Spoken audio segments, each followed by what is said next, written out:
Muy buenas tardes y bienvenidos a este curso de electrodinámica uno. Bueno, quiero oírles primero a la gente de los diferentes grupos, por favor. Quiero saber qué han hecho, ¿sí? No se imagina que pueden presentar algo, ¿no? Entonces, por favor, los del grupo uno.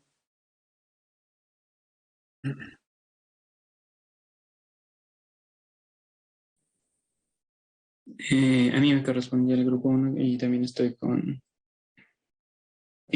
Camila, que era del grupo 2. Ya, ok, entonces grupo uno y 2. Entonces, vamos a ver. Ya, Cuéntenme, si quieren pueden compartir la pantalla porque necesitamos ver para ver qué han hecho. sí, ya le comparto.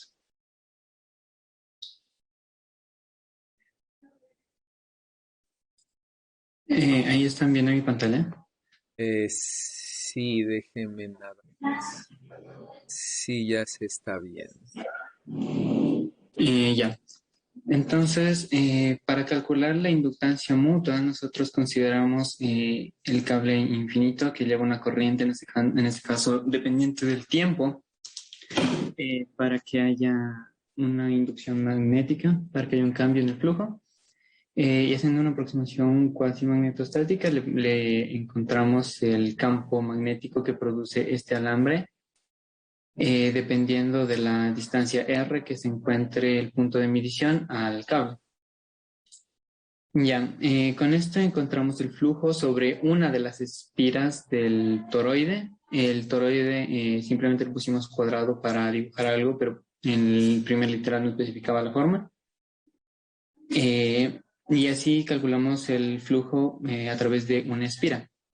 Como se supone que se tiene n vueltas en el toroide, simplemente se calcula, se multiplica ese resultado por las n vueltas y ya se tiene el flujo total.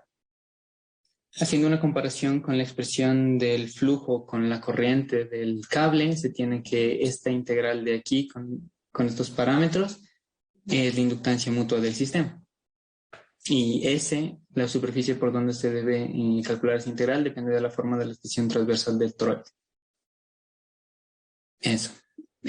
Camila, si le puedes explicar el segundo, por favor. Ya. Para la segunda parte, lo que nos pedía era determinar el límite inferior de la medición del amperímetro. Entonces, para calcular esto, me partimos de la relación de la fuerza electromotriz con la corriente 2, que va a ser la que esté en el cable. Esta corriente se la toma de forma sinusoidal, como se lo ve en la expresión de aquí. Y también una parte necesaria para calcular en la expresión anterior es terminar de resolver la inductancia mutua. Entonces ahí resolvemos la integral que estaba en el literal anterior, llegando a este resultado donde R es el radio interno del toroide y A es nuestra sección transversal. Ahora, para los instrumentos miden, cuando se tiene corriente alterna, miden sus valores RMS, por lo que consideramos que para calcular la corriente debíamos calcular en sí el voltaje RMS y la corriente RMS. Entonces, de la primera expresión que relacionaba la fuerza electromotriz con la corriente, calculamos esto, la eh, el valor cuadrático medio. Entonces desarrollamos esto y tenemos la siguiente expresión. También considerando que el valor cuadrático medio de la corriente va a ser igual a, no, aquí nos falta un cuadrado, pero sería el amplitud al cuadrado sobre la raíz de 2, que es lo que tenemos en la expresión de arriba. Podemos reemplazar eso por la corriente RMS, dando esta expresión. Al final, como lo que nos pide es el valor mínimo de la corriente y el voltaje inducido, que solo se puede medir hasta los milivoltios, eso es lo que usamos además de los datos que nos proporciona el problema, para calcular al final la corriente mínima, que va a ser de un valor de 11,89 amperios. Ok, ahí está bien. Nada más con ustedes. Gracias. Ya. A ver, vamos con el grupo 3 entonces. Profe, disculpe le interrumpa. Yo no pude recibir la clase del miércoles presencialmente y bueno, luego ya me entré del deber y le hice, yo soy del grupo 1. Entonces, no sé si tal vez le podría presentar lo que yo hice. Ya vamos con los grupos, ya luego le presentamos a usted, por favor. Muchas gracias. Ya, de acuerdo. Gracias, Kevin. A ver, vamos con el grupo 3 por favor.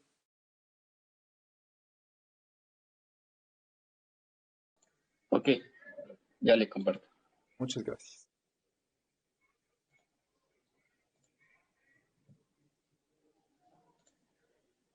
Bueno, ya sus compañeros ya nos presentaron más o menos la resolución. No vamos con ustedes. Si es que es semejante, eh, avanzamos rápidamente para poder continuar desde donde más o menos finalizaron el grupo anterior, ¿ya? Entonces, vamos a la discusión. Sí, un poco veamos qué obtuvieron ustedes. Sí, se le había hablado qué tan preciso es eso, ¿no es cierto? Es decir, si ese 1189 lo que pudieron medir, ¿sí? ¿Qué pasa, por ejemplo, ese valor, qué tan preciso es, ¿no es cierto? Ok, Bueno, y no estoy viendo nada, no sé si está compartiendo algo, pero no veo nada.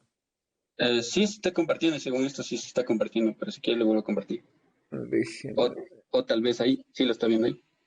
¿no? Sino que, Profe, creo que es usted porque sí se ve. Ajá. sí, lo que pasa es que ese es... Ujú, ujú. Ya, ahí, por favor, entonces sí.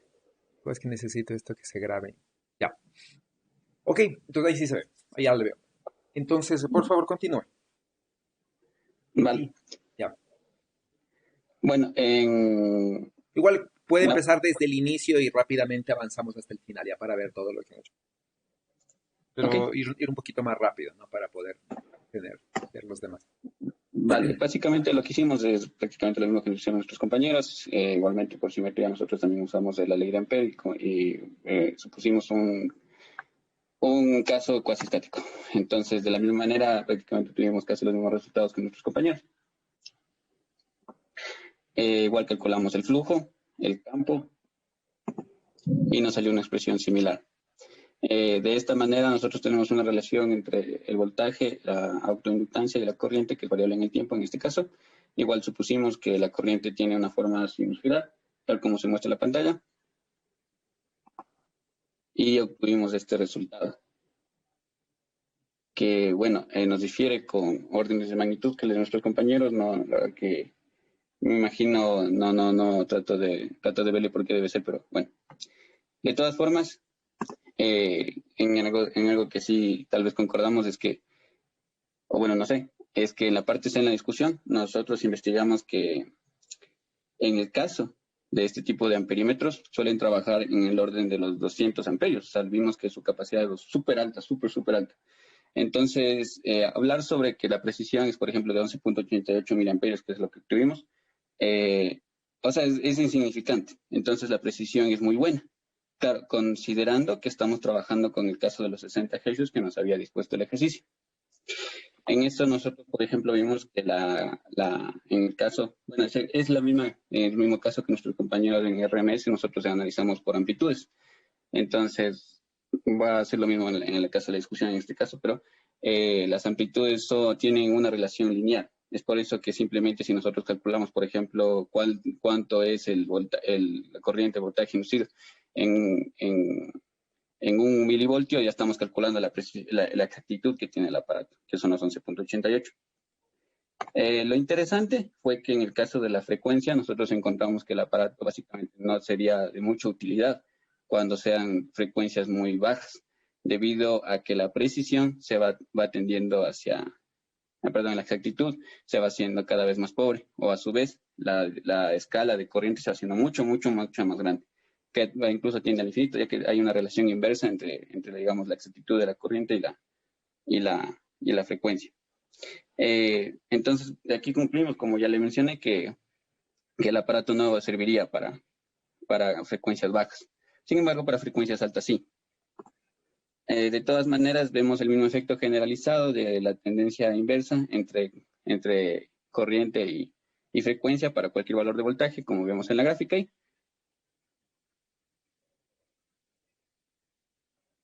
Ok. Sí. ¿Algo más?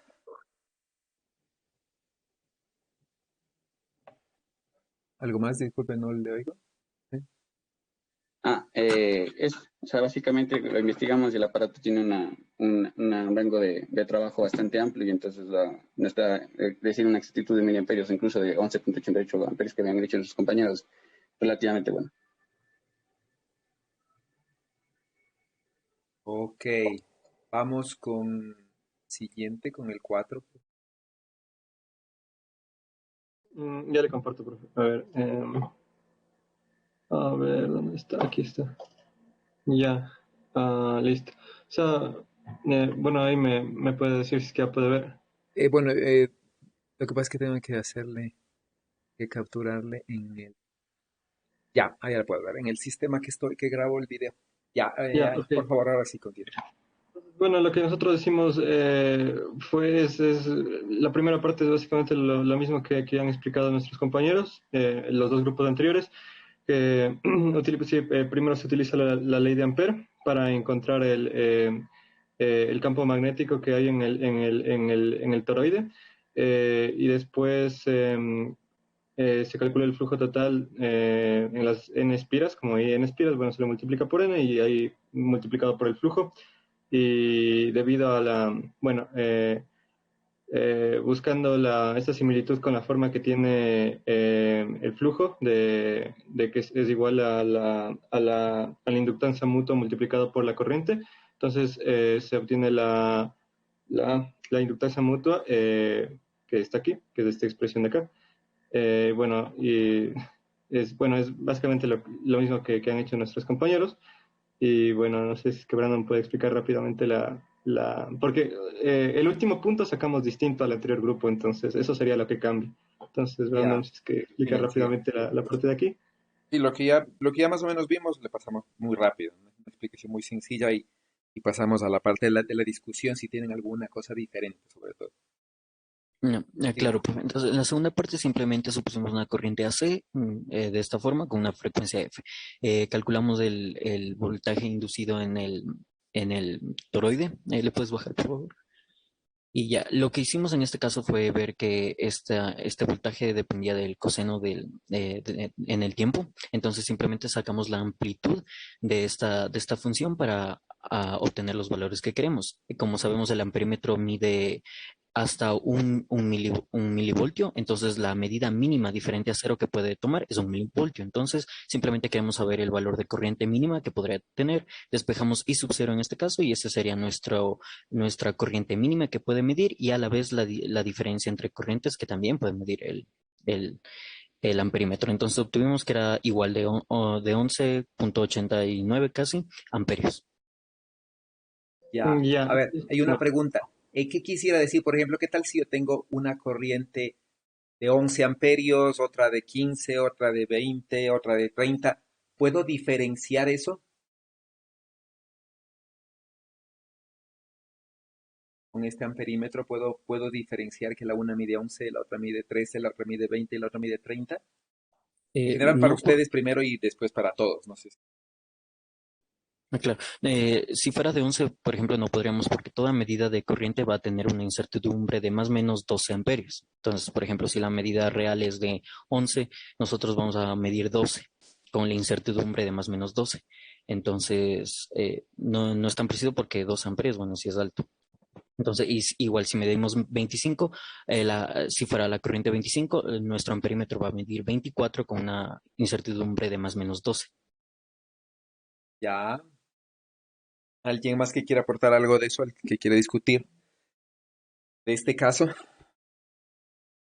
Eso, bueno, yo le iba a hablar sobre esta parte, este punto. O sea, nosotros, bueno, comparando con algunos amperímetros que encontramos, encontramos que algunos amperímetros, bueno, la mayoría de los que se venden en el mercado, tienen este rango mínimo de corriente que se puede medir es de 0.01 amperios para valores de frecuencias similares a 60 hercios. Entonces, bueno, de hecho, para que, bueno, nosotros medimos, ¿no? Que para que nuestro amperímetro, para que este amperímetro logre ser tan bueno como los que encontramos en el mercado, tendría que tener una frecuencia de 71.3 kilohertz. Entonces, bueno, nosotros concluimos que el amperímetro que tenemos en este caso no es un amperímetro bueno para trabajar.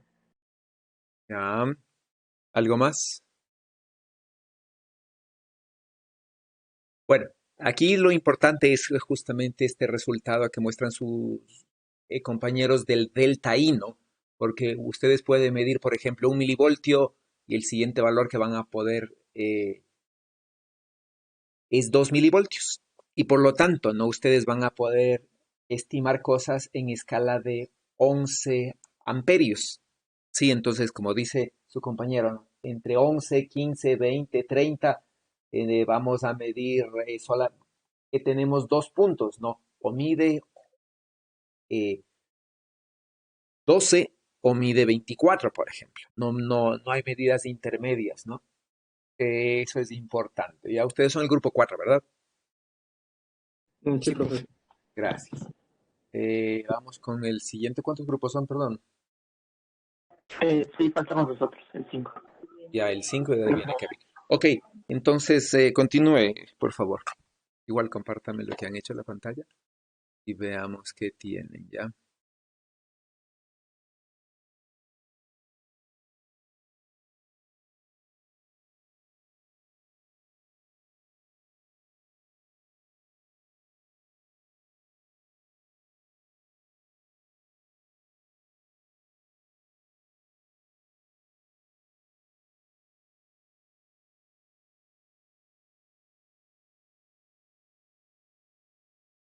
Y ahí se ve, ahí estamos,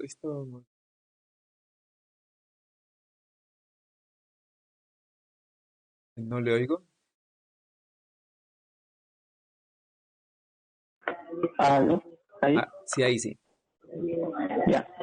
Al principio todos los cálculos que teníamos era lo mismo y llegamos creo que a la misma expresión de la inductancia mutua, que sería este valor de aquí, que depende del número de espiras y de un logaritmo natural.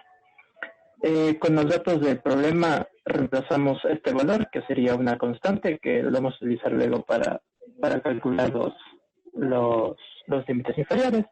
Pues esta aquí sería la ecuación que utilizamos, que se utiliza para calcular este límite.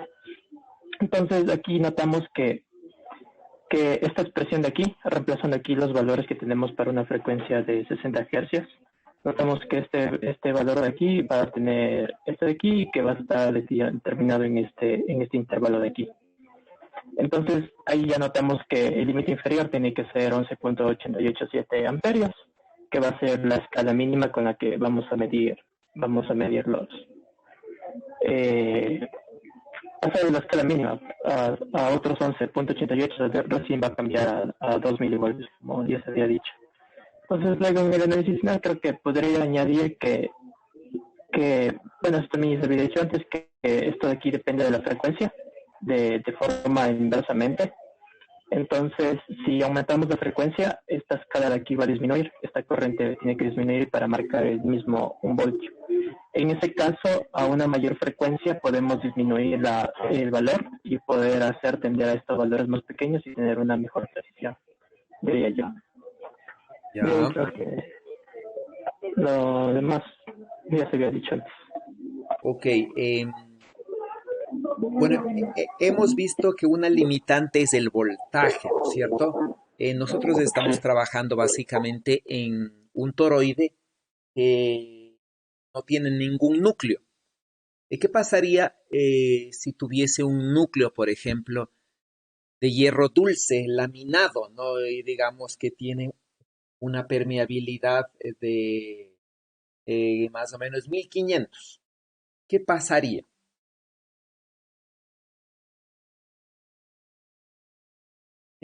¿Quién me dice qué pasaría si utilizamos el mismo toroide, pero no con el vacío, sino con un material que tenga una permeabilidad alta, ¿no? De 1500, como es el hierro, ya el hierro, sí. En ese caso, se aumentaría como que el flujo de campo magnético, entonces como que se podría aumentar la precisión de la corriente medida.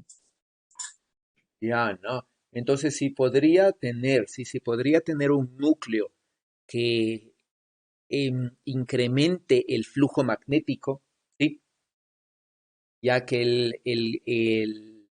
el vector, ¿no es cierto?, densidad de flujo magnético depende directamente del campo magnético, ¿sí? Y el campo magnético depende de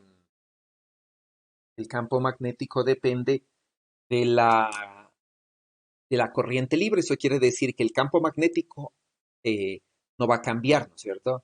¿Sí? Mientras que, mientras que el vector densidad de flujo magnético sí va a cambiar, digamos, ¿no? Sí, va a incrementarse linealmente con la permeabilidad del medio.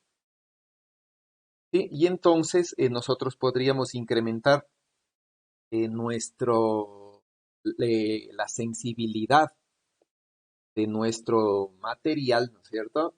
De nuestro amperímetro, ¿sí? Poniendo un núcleo de hierro, ¿ya? ¿Sí? O un núcleo de un material que tenga una gran permeabilidad. Sí, entonces, dependiendo del material, ¿no es cierto? Existen algunos materiales que tienen una permeabilidad de miles, de decenas de miles, ¿no es cierto? Entonces, obviamente, mientras más alta es la permeabilidad, el material también es más caro, ¿no? Entonces, eso incrementará el costo del multímetro, digamos. Ya un material barato será el hierro, por ejemplo, un hierro laminado, ¿sí? Y un mejor material o algunos otros, se llama Permaloy, hay uno que tiene 80.000 o algo así, la permeabilidad, ¿no? Entonces ustedes podrían, idealmente, ¿no? De crecer ese límite dividiendo para la permeabilidad. Entonces, si su límite estaba en 11 amperios, si dividen para 80.000, ¿no es cierto? Esa va a ser el valor mínimo que van a poder medir.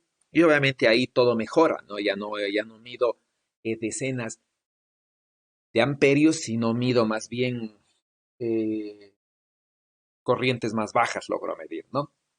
Gracias a gracias a la permeabilidad de los materiales, ¿ok? No sé si tienen preguntas antes de continuar. Profe, no sé si tal vez le podría mostrar lo que hice. Sí, claro. Ya. Eh, mm,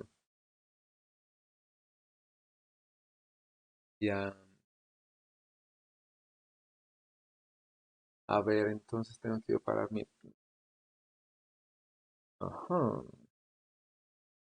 Ya. Creo que ya puede presentar, ¿no? Sí, tal vez ahí ya le puede ver. Sí, déjeme ver si le estoy grabando. Eh, mm,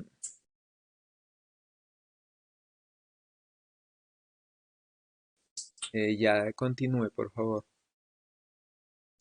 Ya, bueno, la verdad tuve resultados bastante similares a lo que mis compañeros ya expusieron y bueno, voy a intentar resumirlo un poco. Entonces, para hallar la inductancia mutua a partir del flujo que ejerce el cable sobre el toroide y escribiendo el campo magnético de un cable con corriente I1, se puede llegar a esta expresión y hallar la inductancia mutua.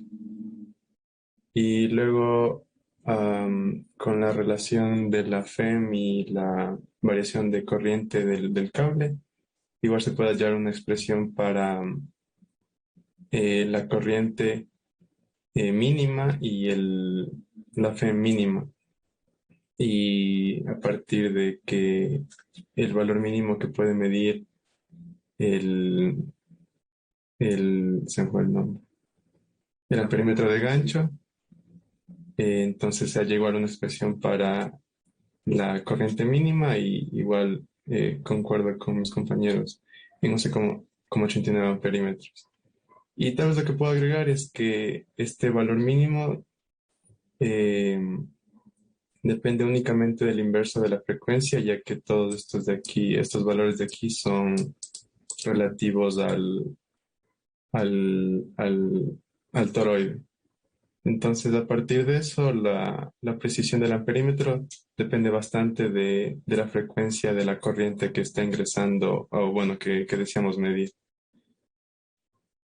Eso. Ok.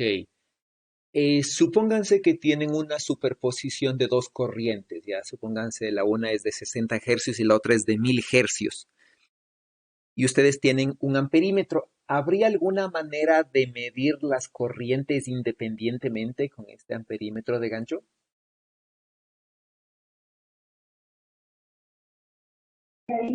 Por superposición.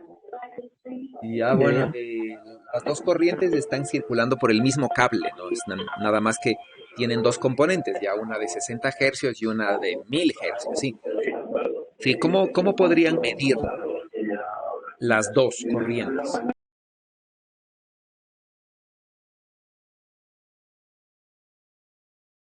¿Qué dicen? Porque si ustedes ponen el amperímetro, ¿qué van a medir?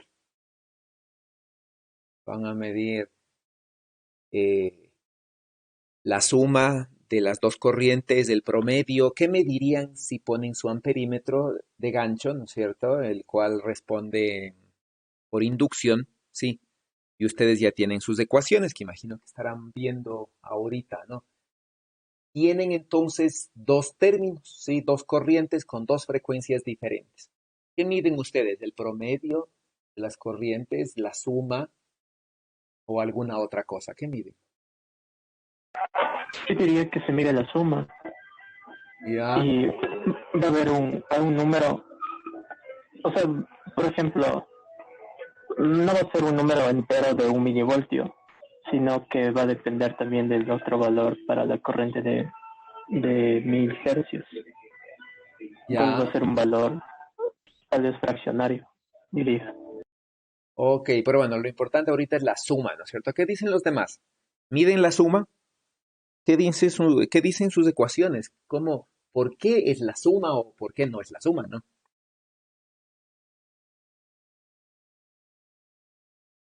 ¿Qué dice cada uno de los grupos? ¿Por qué sería la suma? ¿Quién defiende eso? ¿O quién dice no es la suma por tal cosa? ¿No? En mi ecuación se Eh, ve que está en el denominador y no puedo sumar. o sea, al fin y al cabo, cuando yo haga el cálculo y calcule el campo, alguien dijo ya, pues porque se puede hacer por superposición, y luego cuando calcule el flujo, cuando el flujo también se supone que es una integral, también debería, ahí es donde habría el problema. De todo, inclusive si no fuese ese el problema, como dijo mi compañero, se miden valores RMS, entonces ahí tampoco sería por ahí lado. No sé, no sé si esté bien. Ya, ¿qué dicen el resto? Ya tenemos otra opinión. ¿Qué dicen el resto? ¿Qué creen? ¿Qué dicen? ¿Cómo están sus ecuaciones? Ahí en sus ecuaciones, cuando miden ustedes la fuerza electromotriz, ¿no? Que se relaciona con la corriente, ahí ustedes deberían ver si es lineal, no es lineal, si se suman, no se suman, es decir, si su corriente, por ejemplo, es la suma de la corriente de 60 hercios más la corriente de 1000 hercios, o no se escala así. Y si no se escala así, ¿cuál? Supónganse que las dos tienen, ¿no es cierto? 100 amperios, están mucho más allá de límite. Nada más que la una es 100 amperios con 60 hercios, la otra es 100 amperios con 1000 hercios o con 600 hercios para que sea fácil el cálculo.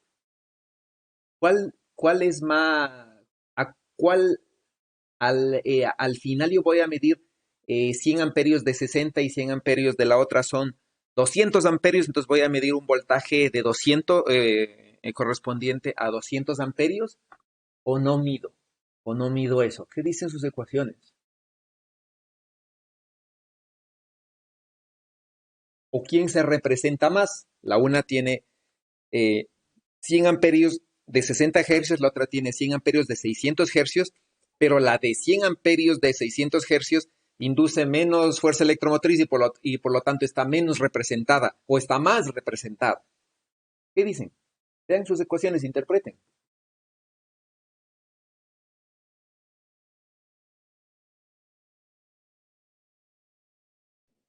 En lo que habíamos encontrado nosotros, y viendo que lo que se mide son los valores RMS, se tiene como se tendría una multiplicación de la corriente por su frecuencia respectiva. Entonces, la frecuencia mínima, o sea, la frecuencia menor estaría menos representada porque es igual a una multiplicación, la frecuencia mayor estaría más representada, pero también por ello aparecería un término como que cruzado por el cuadrado que se utiliza para calcular el valor RMS.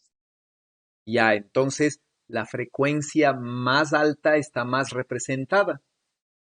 Ahora, si ustedes están midiendo eso entonces, ¿no es cierto? Dicen, por ejemplo, ustedes van a medir la corriente de algo.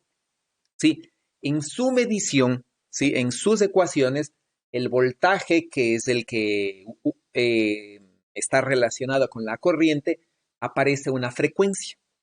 Eso quiere decir que para medir el voltaje, ¿no? Es decir, para el voltaje que ustedes leen, lo puedan transformar a corriente, necesitan conocer la frecuencia. Sí, porque si no conocen la frecuencia, el voltaje y la corriente no son lineal, no tienen la misma constante de proporcionalidad porque aparece una frecuencia por ahí. Ya, eso quiere decir que de alguna manera el amperímetro debe poder determinar la frecuencia de lo que está midiendo y autocalibrarse y dar un valor de la corriente real, ¿no es cierto? Y no dar el valor de la corriente por la frecuencia. ¿Está claro? Eso imagino que deben ver ustedes en sus ecuaciones.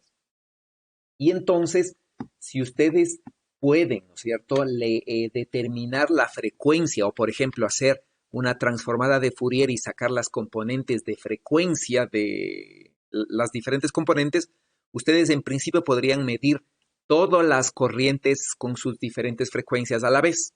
Sí, porque podrían sacar, ¿no es cierto?, cuál es el aporte de la componente de 60 hercios y cuál es el aporte de la componente de 600 hercios, y es que a su señal, ¿ya?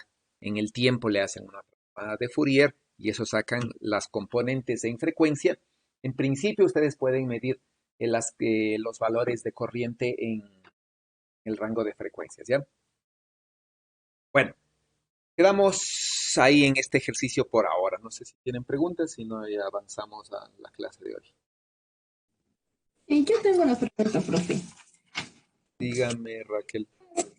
A la composición del amperímetro, no sé más o menos cuántas espiras tiene, porque igual también en nuestro grupo comparamos más o menos los amperímetros comerciales que encontramos y había uno en el que la mínima cantidad de corriente que detectaba era 0.1 amperios y se tenían alrededor, o sea, y con los 60 hercios que tenemos como televisio, teníamos aproximadamente 11.118 espiras. Entonces no sé cómo está compuesto. O sea, además mi pregunta era eso, a la cantidad de espiras máximas que podría tener o cómo Ya, es. bueno, ahí está limitado por varias cosas, ¿no? Porque ustedes tienen, digamos que cogen un alambre súper fino y hacen 10.000 espiras, ¿ya?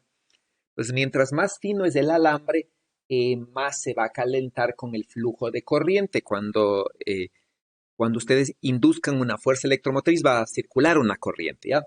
Y entonces tiene que haber un compromiso, ¿no es cierto? No puede irme un alambre extremadamente fino porque se puede calentar fácilmente y el alambre cuando se calienta se rompe, ¿ya? Y entonces, ¿no? Como tengo que tener un rango, por ejemplo, digamos, cojo un embobinado muy fino, ¿no es cierto? Y hago 100.000 vueltas, 20.000 vueltas, por ejemplo, ¿ya? Pero no voy a poder tener un rango de medición muy grande. Sí, porque cuando incremente la corriente que quiero medir, va a incrementar la corriente inducida y se va a quemar mi amperímetro. ¿Ya? Y entonces, ¿no es cierto? Ustedes deben tener un cierto rango en el que digan, tengo un compromiso entre la corriente mínima que yo debo tener y el rango de trabajo en el cual yo espero trabajar. Por ejemplo, digo desde los 0,1 amperios hasta los 100 amperios, ya 50 amperios, ¿no es cierto? No sé. Entonces yo defino el rango, sí, más usual de trabajo que digamos que mido en una casa, ¿verdad? Y entonces así yo calibro mi embobinado, ¿no? Sí. Y entonces, por ejemplo, no sé realmente qué número tendrán de lo que yo vi en un par de los que estaban disponibles. Las mediciones era entre 500 vueltas y 2000 vueltas, ¿no? Lo que yo encontré al menos, ¿sí? Entonces, pero como les digo, es más eficiente trabajar con un material que tenga gran permeabilidad, porque ahí yo puedo incrementar fácilmente la permeabilidad, se multiplica, ¿no es cierto? Por la permeabilidad relativa, es decir, puedo multiplicarle por 1000 o por 80.000, en cosa que no puedo hacer incrementar, ¿no es cierto? El número de vueltas, incrementarle de 1000 a 100.000. Realmente físicamente no voy a poder poner 100.000 vueltas ahí. ¿Ya? Y entonces va a ser más conveniente tener un buen núcleo, ¿sí?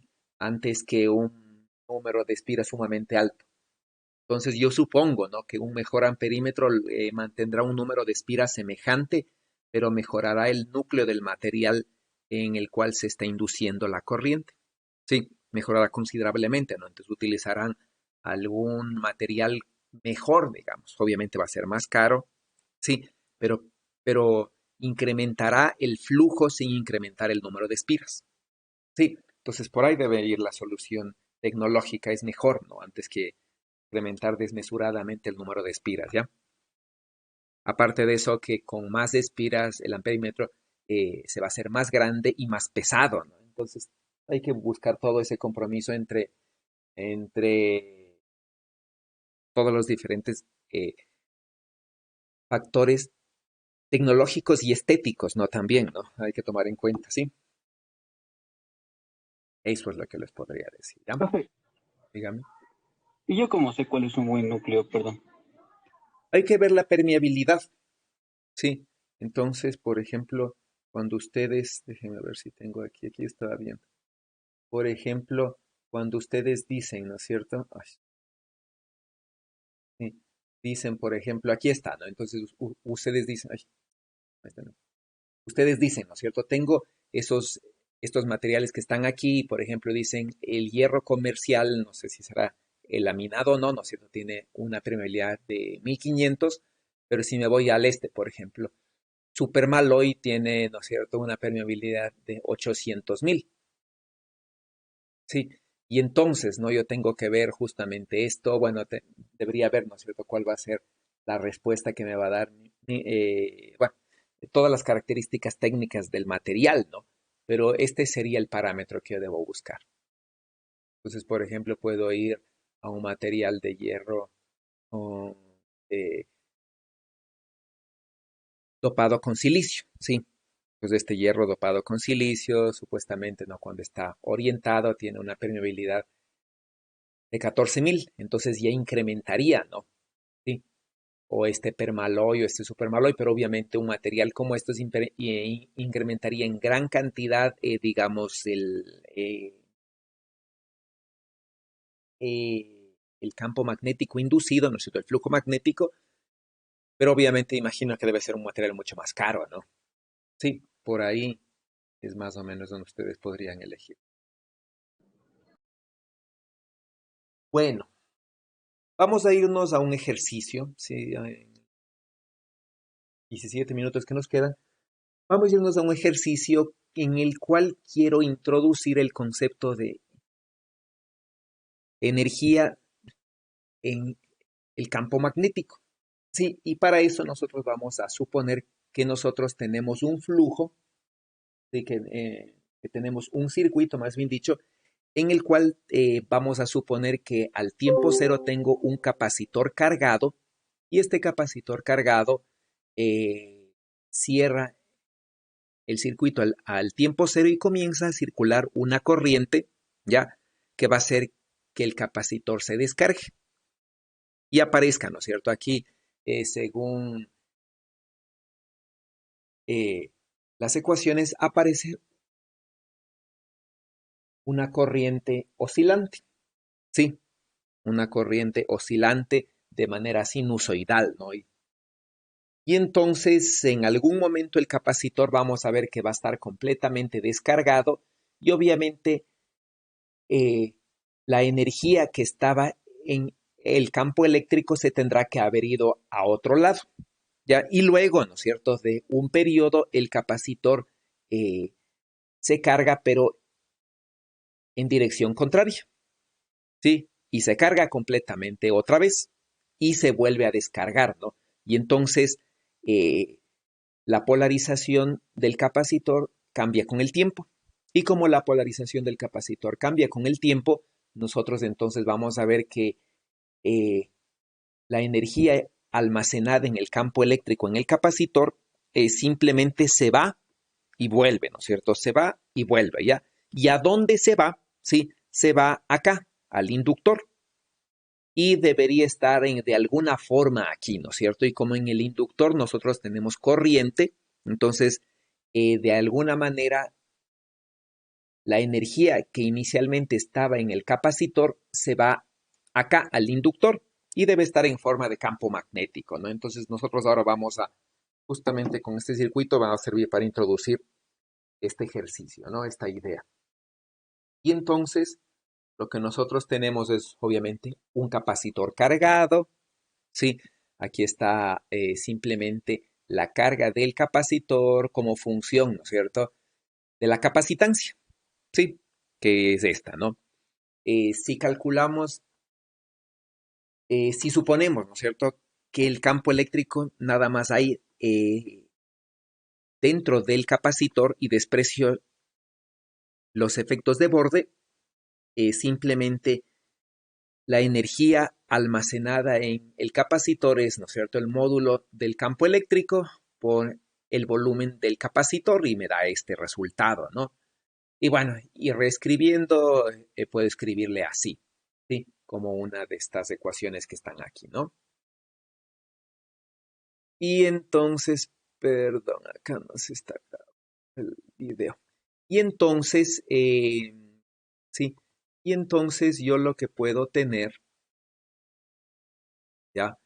Es, ya, yo lo que puedo tener entonces es esto, ¿no es cierto? Inicialmente tengo una cantidad energética dada por esta cantidad, ¿sí?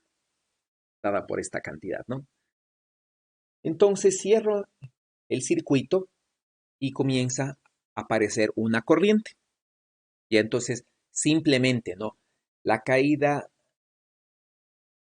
del voltaje en el capacitor sumado a la caída del voltaje en el inductor tiene que sumar cero. Aquí no hay ninguna fuente.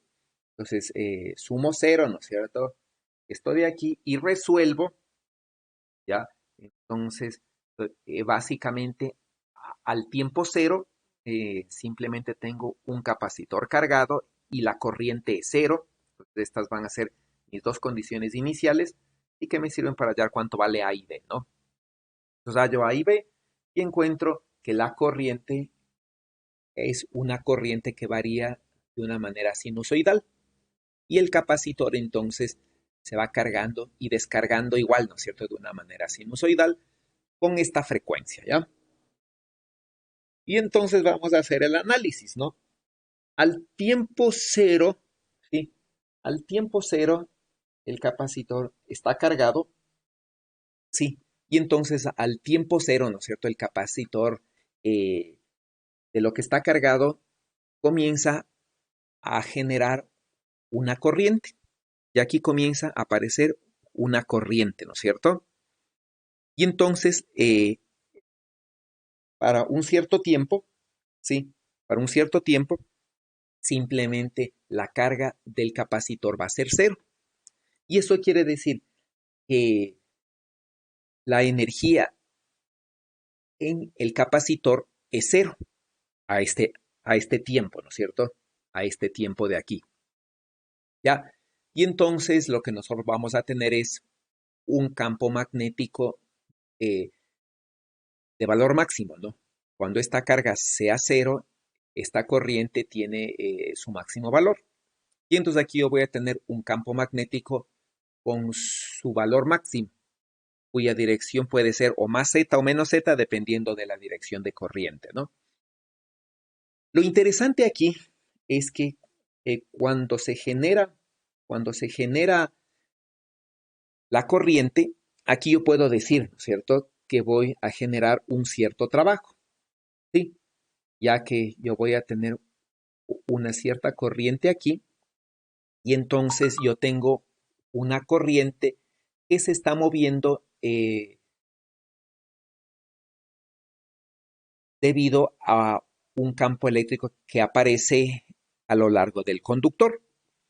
Y entonces yo puedo calcular un trabajo, ¿no? Y entonces simplemente lo que yo tengo es que tengo una corriente, ¿no es cierto?, que es esta que está aquí, que se mueve en presencia de un campo y por lo tanto aquí tengo una fuerza por el desplazamiento que se genera o que se convierte en trabajo. Y si divido para el tiempo, esto de aquí se convierte en potencia. Y entonces yo puedo integrar esta cantidad y sacar la potencia total que se, que se genera cuando yo tengo una corriente, que es esta, ¿no es cierto?, en presencia de una diferencia de potencial, que es esta de aquí. ¿Ya?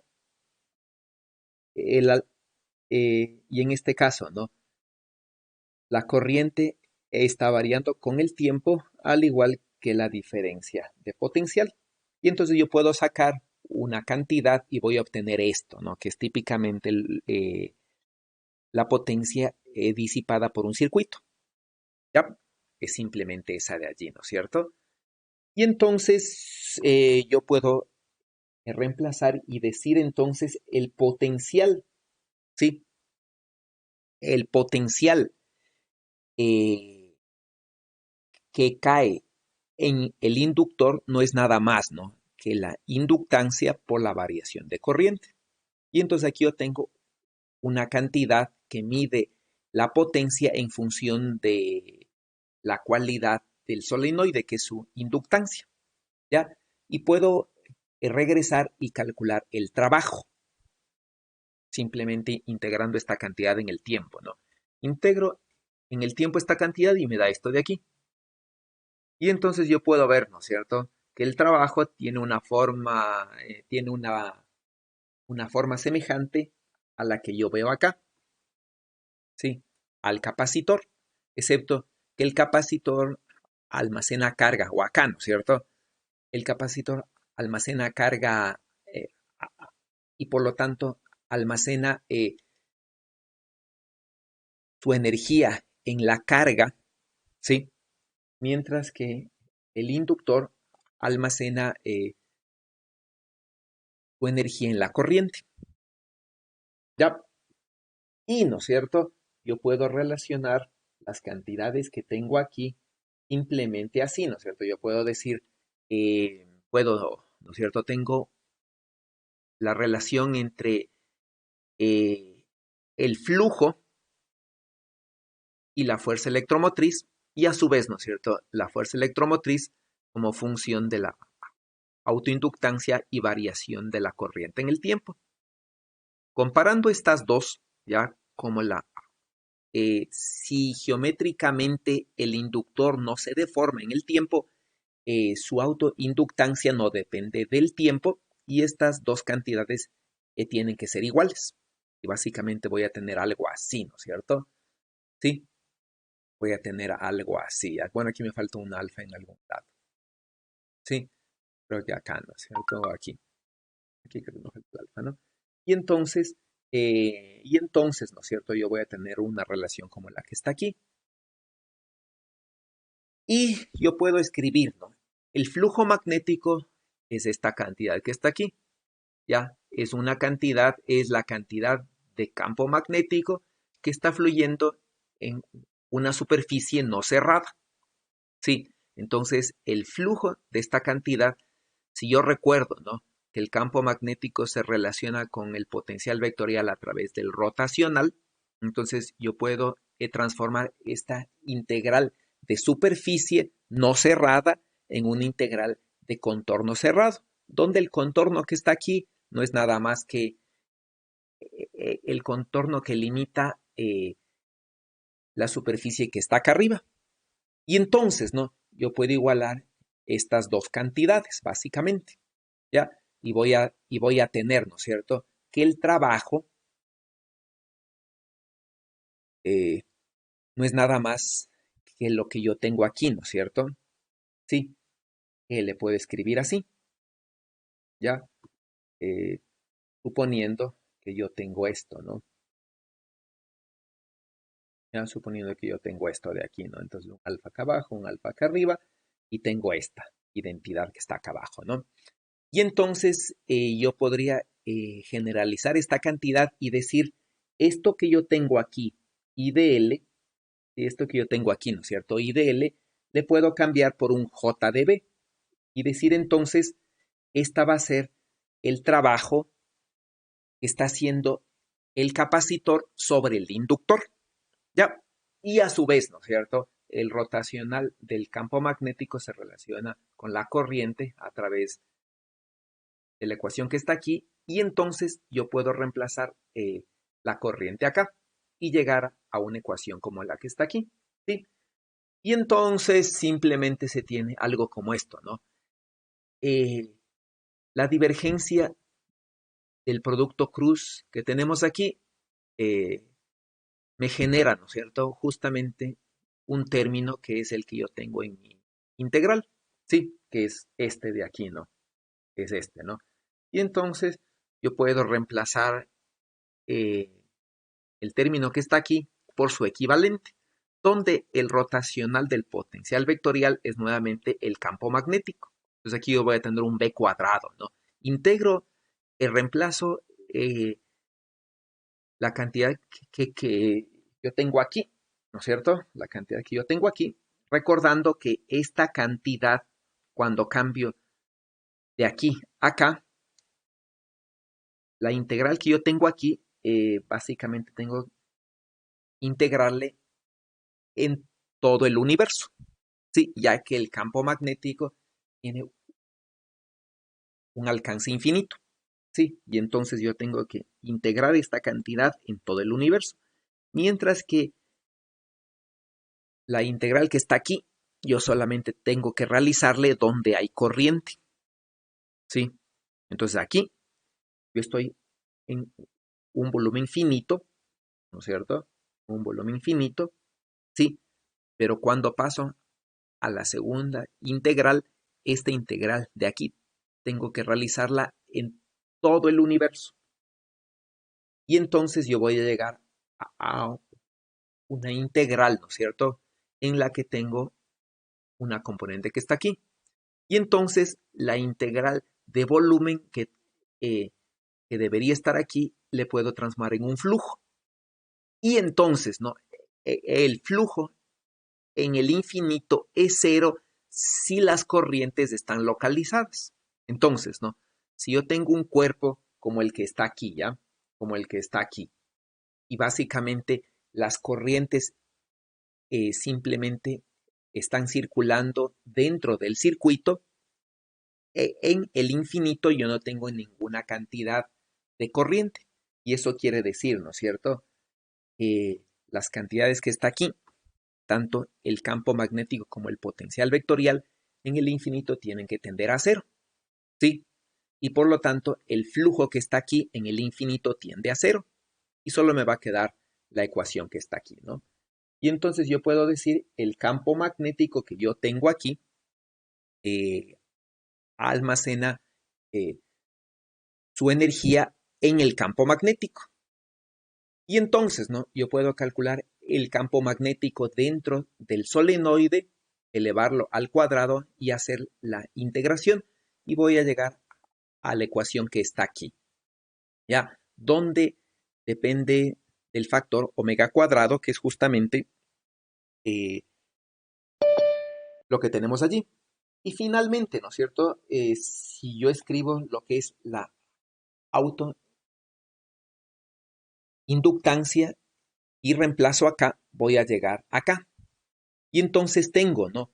Eh, eh, la energía almacenada en el inductor cuando el capacitor está completamente descargado es igual a la energía inicial que tengo en el capacitor. Eso quiere decir, ¿no es cierto?, que hay un flujo energético del capacitor al inductor. Nada más que aquí, ¿no es cierto?, el flujo es en forma de campo eléctrico y aquí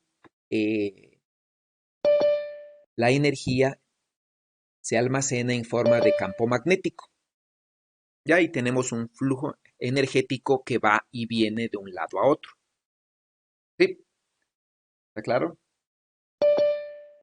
¿Preguntas de eso?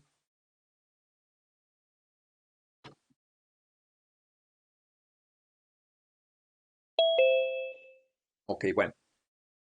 Entonces, si no hay preguntas, simplemente queda un deber, ¿no? Un deber que es este que está aquí, ¿sí? Que ustedes lo van a realizar individualmente, ¿ok? Nos vemos el día miércoles, ¿no? El día lunes, recuerden, no tenemos clase. Profe, Dígame. hay dos preguntas. La primera es que, o sea, en un momento inicial, en este caso, el capacitor estaría actuando como un cable casi, si lo vemos de manera real, por lo que habíamos visto de la corriente de desplazamiento, ¿verdad? Sí, en algún momento está funcionando como un cable, ¿no? Donde la corriente de conducción, ¿no es cierto?, que hay acá, aquí se transforma en corriente de desplazamiento.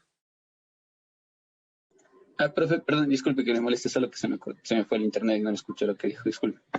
Es decir, cuando comienza a circular corriente aquí, la corriente de conducción se transforma dentro del capacitor en corriente de desplazamiento, o por la variación que hay del campo eléctrico entre las placas del capacitor. ¿Sí? Y entonces nosotros aquí vamos a tener un circuito cerrado en el cual la corriente tiene exactamente el mismo valor a lo largo de todo el circuito, digamos. Nada más que aquí simplemente hay corriente de desplazamiento, ¿no? No hay corriente de conducción. Y a lo largo de todo el resto del circuito lo que tenemos es corriente de conducción, ¿sí? Y el campo eléctrico, ¿no es cierto?, da su energía al campo magnético acá, al inductor, ¿sí? Acá, ¿no es cierto?, al inductor. ¿Ok? Ya, la segunda es que es si esa expresión que encontramos de la energía almacenada por el campo magnético es general. O sea, es general esta expresión, Sí, mejor dicho. este de aquí es general, ¿no? Hay un argumento físico diferente, es dado por Feynman, me parece, en el cual se llega a una expresión semejante, pero armando un circuito de corriente, ¿sí? Y es una expresión físicamente más agradable, ¿no es cierto?, antes que venir por un inductor, ¿sí? Entonces hay una deducción en la cual se llega, ¿no? Pero finalmente se llega a una cantidad semejante a la que está aquí, ¿sí? Y esta ecuación que tenemos es general, ¿no? ¿Ok? Entonces nos vemos el día miércoles, sí, que tengan un buen feriado, aprovechen para descansar un poco y nos vemos en la siguiente clase, ¿ya? Hasta el Hasta miércoles. luego, profe. Hasta Gracias. luego. Luego, profe. Luego, Luego, profe. profe. Hasta luego, profe. Hasta luego.